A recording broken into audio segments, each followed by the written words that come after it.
બાળકો, આજે આપણે 1 થી 10 એકડાનું જોડકણું બોલશું. શું બોલશું? બોલશું ને જોડકણું? ચાલો. સરસ મજાનું વરસાદનું જોડકણું ગાવાના છે. ગાશો ને મારી સાથે? હા.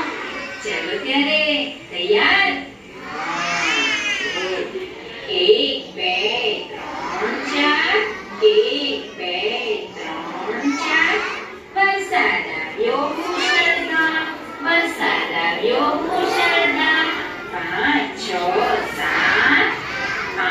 6 7 દિવસે જાને કાળી રાત, દિવસે જાને કાળી રાત.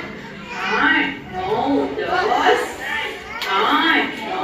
10 બંધ પડી ગઈ એસટી બસ, બંધ પડી ગઈ એસટી બસ. મજા આવી?